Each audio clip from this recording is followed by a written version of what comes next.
गरीब ऐसा निर्मल नाम है, निर्मल करे शरीर।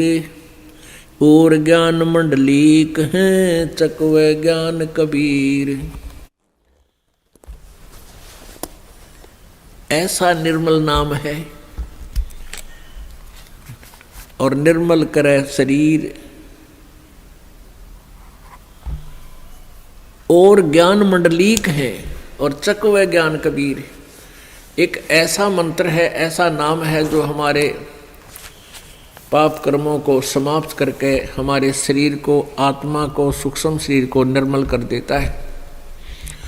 अन्य ज्ञान जो आज तक आप सुना करते थे, वेदों का, गीता जी का, कुरान और पुराण का, ये एक मंडलीक है। मंडलीक माने अक्षेत्रीय ज्ञान है, ये कुछ सीमित ज्ञान है। और चकवे ज्ञान कबीर, चक्रवर्ती ऑल राउंड ज्ञान जो है वो परमेश्वर कबीर जी द्वारा दिया गया अध्यात्म ज्ञान है। ऐसा निर्मल नाम है ये, निर्मल करे शरीर। और ज्ञान मंडलीक है, मंडलीक डिविजनल।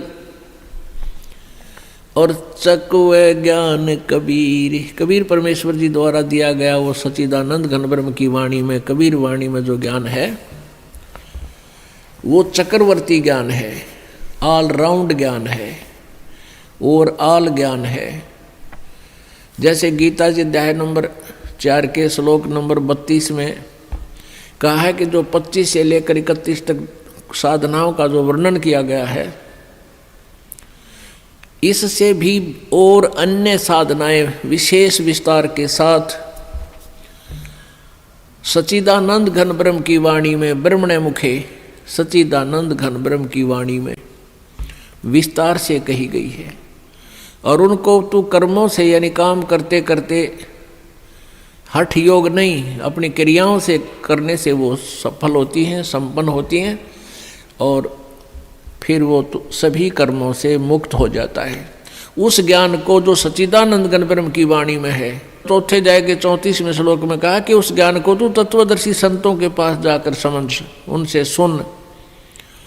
इससे सिद्ध है कि गीता जी का ज्ञान भी डिविजनल है, मंडलीक है, ओवरऑल ज्ञान नहीं है, कंप्लीट नॉलेज नहीं है।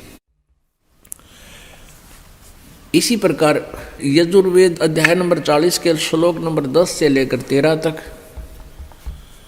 तत्वदर्शी संत से ही जानकारी प्राप्त करने के लिए कहा गया है कि वही कंप्लीट नॉलेज आपको बताएगा।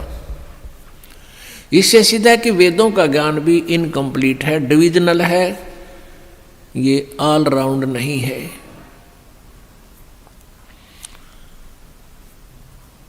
पुण्यात्माओं, परमेश्वर कबीर वो पूर्ण परमात्मा है जिसके विषय में चारों वेद भी गुणगान करते हैं, उनकी लीलाओं का विस्तार से विवरण देते हैं। परमेश्वर जी ने 600 वर्ष पहले अपनी प्यारी आत्मा धर्मदास जी से कहा था कि वेद मेरा भेद है, पर मैं ना वेदन के माही, और जौन वेद से मैं मिलूँ ये वेद जानते नहीं।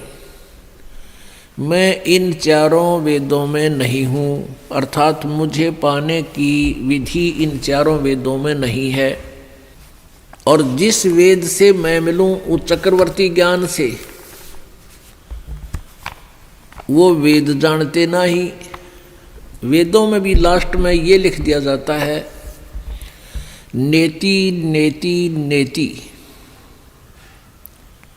नेति का अर्थ है न इति न इति न इति। इति माने अंत, कि हमने जो वर्णन कर दिया उस परम पिता परमेश्वर का, वो इतना ही नहीं है, वो और भी है। उसके विषय में तत्वदर्शी संतों से ही पूछो, वो बताएंगे। तो यहाँ उसके विषय में बताया है कि ऐसा निर्मल नाम है, निर्मल करे शरीर। और ज्ञान मंडलीक हैं ये चकवे ज्ञान कबीर। जैसे अभी बताया, कोट गऊ जय दान दे, कोट जग जो नारे, और कोट गज कर दाने। गज माने हाथी। और कोटि अश्व विपरों दिए मिटे न खेचा ताण, यानी जो साधनाएं जो क्रियाएं आप जी कर रहे हो, इससे जन्म और मृत्यु का ये दीर्घ रोग नहीं समाप्त हो सकता। जैसे गौ दान देते हैं किसी ब्राह्मण गुरु को, तो उससे क्या लाभ होगा? मोक्ष नहीं, दान का फल अलग से मिलता है। जब तक आप जी को यथार्थ नाम, सतनाम, सच्चा नाम और सार नाम नहीं मिलेगा, आपका ये जन्म मृत्यु का रोग नहीं समाप्त होगा। जैसे पांचों यज्ञ भी करते हैं, लेकिन इकट्ठी नहीं करते, वो उनको ज्ञान नहीं है। एक यज्ञ है धर्म की, दूसरी यज्ञ है ध्यान, तीसरी यज्ञ हवन की, चौथी यज्ञ प्रणाम और पांचवी यज्ञ है ज्ञान की। इनमें से कोई तो धर्म यज्ञ करता है, जैसे किसी का लड़का हो गया गणेश जन्म में और गांव जमा दिया, हो गया धर्म भंडारा। कोई केवल हवन यज्ञ ही करता है, स्वाहा स्वाहा, बस हो गया, होगी भक्ति। और कोई मेडिटेशन लगाता सुबह शाम, परमात्मा कहते हैं झूठा ज्ञान। और ध्यान कहाँ लाओ? थारा ज्ञान न नकली है, फिर ध्यान क्या पर लगा रहे हो तुम? ये वाद विदा चतुराई, ये तो दुनिया को मूर्ख बना रहे हो तुम। और यदि ध्यान अभ्यास करते हैं हठ योग से, तो वो तप बन जाता है। तप से राज्य प्राप्त होता है। राज्य प्राप्त करके ये प्राणी निरे पाप इकट्ठे करता है। अगले जन्म में वो फिर 84 लाख योनियों में और नरक में दुख उठाता है। कहते हैं शास्त्रों में लिखा कि तपेश्वरी सो राजेश्वरी। तपेश्वर यानी जो घना तप करता है वो ज़्यादा समय तक राज्य करता है, और तपेश्वरी सो राजेश्वरी, राजेश्वरी सो नरकेश्वरी। और जितना घना राज करेगा वो घने दिनों तक, ज़्यादा दिनों तक नरक में ठोका जाएगा, उतना ही ज़्यादा उसका नरक तैयार होगा। किन राजाओं का जो भगवान से डरने वाले नहीं, यथार्थ भक्ति नहीं करते। यदि भगवान से डरने वाला राजा हो और सत साधना करे और फिर वो अपने राजकाज में किसी को सतावा नहीं, दंड नाजायज दे नहीं, तो उस राजा पे भार नहीं बनता, क्योंकि वो भगवान से डरने वाला होता है, वो अन्याय अत्याचार नहीं कर सकता। तो क्या बताते हैं? तपेश्वरी सो राजेश्वरी। तपेश्वर माने जो घना तप करने वाला, सबसे मुखिया, उतना ही ज़्यादा शासन करेगा, उतना ही ज़्यादा उसको राज्य होगा। और जितना राजेश्वरी, जो घना राज करेगा, उतना ही नरकेश्वरी, वो नरक में जाएगा। प्रियव्रत नाम का एक व्यक्ति था, उसने बहुत वर्षों तक तप किया, हजारों वर्षों तक। सदग्रंथों में लिखा उसने 11 अरब वर्ष तक तप किया, और फिर 11 अरब वर्ष तक ही उसको राज्य मिला। आप इस चक्कर में ना पड़ियो कि भाई 11 अरब वर्ष तक कैसे जीव आदमी। ये परमात्मा का जो अध्यात्म ज्ञान है, ये जीव की पहुंच से बाहर है। आप ये सोच ले कि उसने काफ़ी वर्षों तक राज किया, तप किया, फिर तप से उतने वर्षों तक राज किया, तो फिर उसको यम के दूत आए लेने के लिए, पार्षद आए लेने के लिए कहा कि प्रियव्रत चलो तेरा समय पूरा हो गया। अब वो राजा कहता है कि पार्षदों मुझे कुछ समय और जीने दो, कुछ समय और रहने दो, मुझे कुछ श्वास और ले लेने दो। देवदूतों ने कहा कि खबरदार, जब और एक भी सांस लिया तो तेरे लिए अलाउड नहीं रहा। उसी समय शरीर से खींच लिया, बाहर निकाल लिया और लेकर चल पड़े। धर्मराज के दरबार में जाकर धर्मराज ने पूछा कि भाई कुछ कमा के लाया कि खाली आया? वहाँ जाकर प्रियव्रत को पता लग गया था कि मनुष्य जीवन जिस उद्देश्य से मिला था वो काम बना को नहीं। कहने लगा जी खाली आया,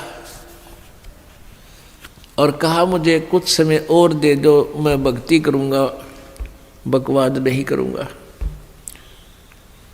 अब धर्मराज ने कहा भाई मैं तो सत का राज करूँ हूँ, जिसा जिसने किया उसा फल देता हूँ, मैं ना घटा सकूँ ना बढ़ा सकूँ, ना तो फिर दोबारा मनुष्य जीवन नहीं दे सकता।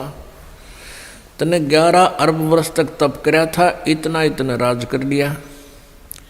और ये जो भक्ति करनी थी इसमें कोई सांस भगवान के नाम पर तने लाया को नहीं। अब नरक में जा बेटा, ठोक दिया ठाके, वहाँ कोई ना सुनता। एक तपस्वी था, उसने एक शिला पर बैठकर, पत्थर पर बैठकर काफी वर्षों तक तप किया।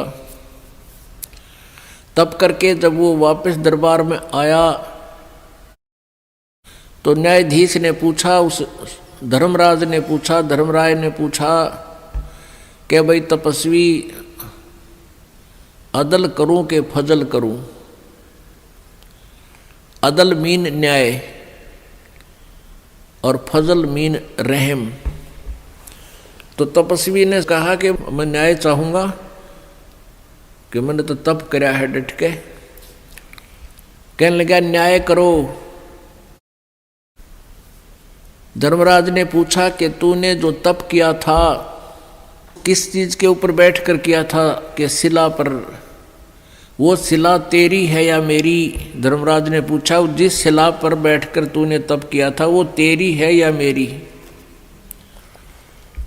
अब न्यू कह मेरी है तो लिया क्यों नहीं ठा के सिर पे? ने बोला ना आपकी है। अब मेरी शिला पर तूने बैठकर तप किया, अब बेटा उसका तू मुझे फल दे, उसका तू फल भोग, उसका प्रतिफल क्या? कि उस शिला को इतने ही वर्षों तक सिर पर रख ले, ये है मेरा न्याय। जैसा कर्म वैसा भरण, जैसा करेगा वैसा ही भरेगा। अब उसको सिर पर धर ले और जा सर्प की योनि धार, और इतने वर्षों तक सर्प बनकर उस शिला के नीचे रह, मेरा यो न्याय हो जाएगा, अदल हो गया तुझा। इतना कहते ही फेंक दिया ठाकर, सर्प बन गया और इतने वर्षों तक उस शिला के नीचे वो तपस्वी रहा। उसके बाद उसको तप का फल भी, राज्य भी दिया जाएगा और फिर वो नरक में ठोका जाएगा। तो क्या बताते हैं? कोटि कूप तीर्थ खने, कोट गऊ जो दान दे, कोटि यज्ञ जो नारे। और कोट कूप तीर्थ खने, या मिटे नहीं जम मारे। गगन मंडल में रहत है अविनाशी आप अलेख, जुगन जुगन सत्संग है वो दर दर खेल बेख। वो परमात्मा नाना प्रकार के रूप बनाकर पृथ्वी पर आते रहते हैं, वैसे वो सतलोक में ऊपर गगन मंडल में रहता है वो भगवान।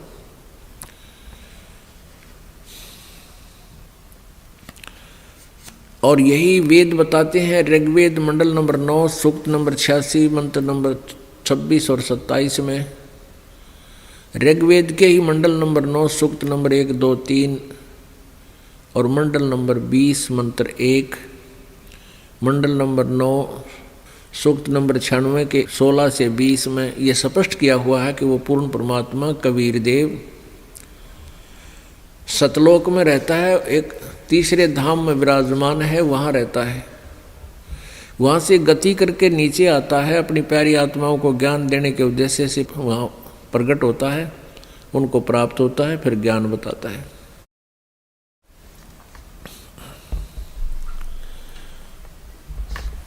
और यही परमात्मा, यही गरीबदास जी ने आंखों देखा कबीर परमेश्वर का ज्ञान वर्णन किया है। गरीब गगन मंडल में रहत है अविनाशी आप अलेख, और जुगन जुगन सत्संग है वो धर धर खेल बेख। प्रत्येक युग में परमात्मा आते हैं और नाना प्रकार के रूप बना के वो अपनी प्यारी आत्माओं को मिलते हैं और यथार्थ ज्ञान बताते हैं। निज नाम बिना निपजै नहीं, जप तप कर है कोटे। लख 84 त्यार है के मुंड मुंडाया गोटे।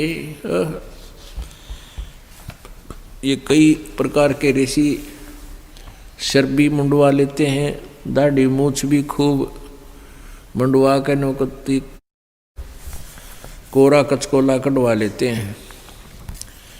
परमात्मा कहते हैं भक्ति बिना बात ना बने। इस ऊपर के दिखावे से, आडंबर से कोई लाभ नहीं। निज नाम बिना निपजय नहीं। निपजना माने कोई भी फल प्राप्ति नहीं होगी। चाहे जप तप कर हैं कोट, नकली नामों के जप और हठ योग से करोड़ों बार कर लो। लख 84 तैयार है, ये 84 लाख योनियों के दंड तुम्हें तैयार हैं। और के मुंड मुंडा लिया गोट। गरीब ऐसा सतगुरु से ये जो सतनाम दरडावे। बर्मी गुरुआ मत मिलो जो मूल भी गंवावे। ऐसा सतगुरु मिला जो सतनाम पर दृढ़ करे कि यही भक्ति है और भक्ति नहीं करना। और ये भरमी गुरुआ ना मिलो जो आपके मूल जीवन को, मनुष्य जीवन को बर्बाद करवाता है। ग्रीव पंडित कोटि अनंत हैं, ये वक्ता कोटि अनंत। श्रोता कोटि अनंत हैं, पर बिरले साधु संत। परमात्मा कहते हैं कि संस्कृत के जानने वाले पंडित विद्वान बहुत मिल जाएंगे और लतीफेदार कथा सुनाने वाले वक्ता भी बहुत मिल जाएंगे। उनके पास श्रोताओं भी लाखों की संख्या में मिल जाएंगे, लेकिन बिरले साधु संत जो सत साधना करते हैं वो साधु कहलाते हैं। कहते हैं वो बहुत कम मिलेंगे, बिरला ही पाओगा कोई जिसको सत्य ज्ञान हो। जिन मिलते हैं सुख उपजय और मिटते कोटि उपादे। भवन चतुर्दश ढूंढियो वो परम स्नेही साधे। राम सरीखे साधु हैं, ये साध सरीखे राम। सतगुरु को सजदा करूं जिन दिन निज नाम। कहते हैं संत तो बहुत हैं और छोटी मोटी सिद्धि शक्ति दिखा करके आप जी को वो प्रभावित भी कर लेंगे। आप जी उनको भगवान भी मान लोगे।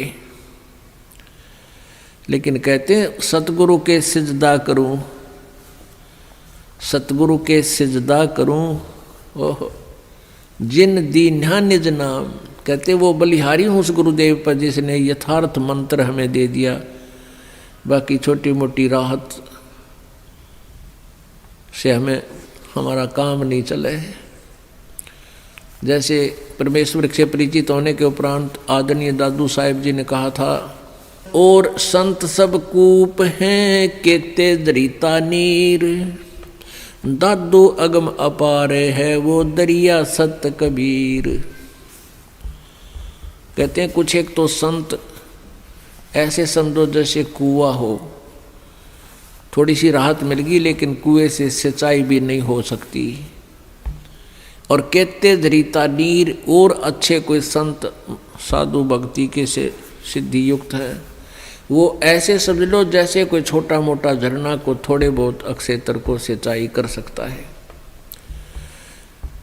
लेकिन दादू अगम अपार है वो दरिया सत कबीर।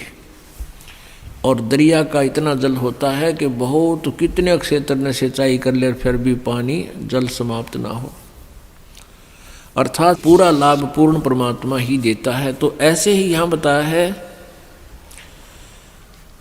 राम सरीखे साध हैं, ये साध सरीखे राम। जैसे तुम तीनों देवताओं को श्री ब्रह्मा विष्णु महेश को भगवान मानते हो, कहते इनसे भी थोड़ी बहुत राहत मिल जाती है। लेकिन जब तक निज नाम यथार्थ मंत्र सत भक्ति नहीं मिलेगी। सतगुर के सिजदा करूं जिन दिन निज नाम। बिन भक्ति क्या होते हैं दरु को पूछो जाई। सवा शेर अन पावते अटल राज दिया ताही। अब भक्ति से कहते हैं आपको जय तुझे राजपाट कुछ चाहिए हमरा इधर ले ध्यान। जैसे ध्रुव जी और उसकी माता जी को अलग से एक मकान में रखा जाता था और तोल के सवा शेर अन्न दिया जाता था दोनों माँ बेटों को। फिर ध्रुव ने अपनी माँ से प्रश्न किया कि माँ ये मेरे पिताजी को राज किसने दिया है, क्योंकि उसकी मौसी जी ने, ध्रुव की मौसी ने ध्रुव जी को उसके पिताजी के गोडों से, जो उनमें बैठा था उनके गोद में, गोद से छीनकर बाहर फेंक दिया था, लात मार दी थी कि तू यहाँ नहीं बैठ सकता। तो रोता हुआ अपनी माँ के पास आया और कहा माँ ऐसे ऐसे मेरी मौसी ने मेरे साथ ऐसा किया। माँ ने कहा बेटा उनका राज है, हमारा राज है नहीं। तो उसने पूछा माँ राज किसने दिया है मेरे पिताजी को। माँ ने कहा बेटा भगवान ने की लीला है, वही देता है सबको। उसी दिन से घर त्याग कर चल पड़ा कि मैं राज मांगूंगा भगवान से। भक्ति की तो मालिक ने उसको राज दे दिया। कुछ दिनों के बाद उसका मौसी वाला भाई मार दिया किसी शत्रुओं ने और वो राज्य फिर ध्रुव को प्राप्त हुआ। तो परमात्मा कहते हैं बिन भक्ति क्या होत है, ध्रुव को पूछो जाई। सवा शेर अन पावते अटल राज दिया ताही। भक्ति करने से अटल राज दे दिया, नहीं तो सवा शेर अन्न तोल के मिला करता फिर ठाठ कर दिए। इस भक्ति के कारण कहते हैं मालिक ही सब कुछ दे सकता है, पूरी श्रद्धा के साथ साधना करो। लेकिन हमने अब ये ज्ञान हो गया कि हमने यो राज तो मांगना है को नहीं, आग लगे इसे राज के जिसने फिर नरक में जाना हो। परमात्मा कहते हैं तीन लोक का राज जय जीव को कोई दे, लाख बधाई क्या करे जय नहीं सतनाम से ने। यदि जिसके पास सतनाम नहीं है चाहे उसको तीन लोक का भी राज मिले, कहते के बधाई गावे ही तो नरक की तैयारी कर ली। बिन भक्ति क्या होत है, भावे काशी क्रोत ले। मिटे नहीं मन वासना बहुविध भरम संदेह। भक्ति बिना क्या होत है, ये भरम रहा संसार। रति कंचन पाया नहीं, रावण चलती बारे। ओह परमात्मा कहते हैं बंदी छोड़ कबीर जी, और उन्हीं से प्राप्त ज्ञान को गरीबदास जी बता रहे हैं कि भक्ति बिना क्या होता है, यो भटक रहा संसार। और रति कंचन 1 ग्राम सोना भी नहीं प्राप्त हुआ, रावण चलती बार। सर्व सोने की लंका थी वह रावण से रणधीरम। एक पलक में राज बिराजी जम के पड़े जंजीरम।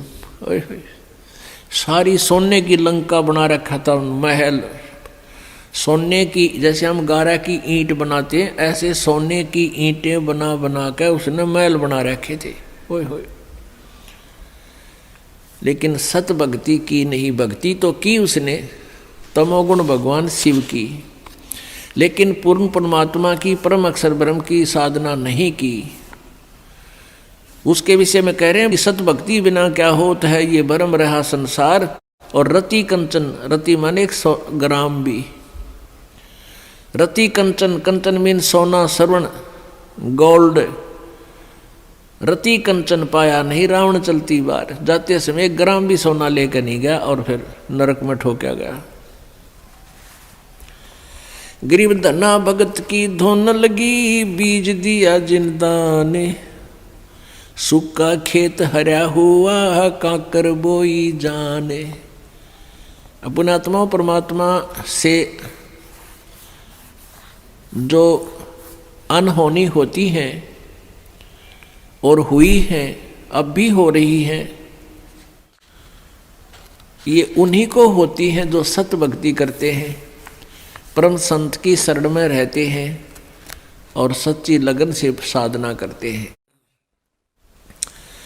और पूर्ण परमात्मा कबीर देव ही सबकी, जैसी कोई भक्ति साधना कर रहा है उसकी लाज वही रखता है।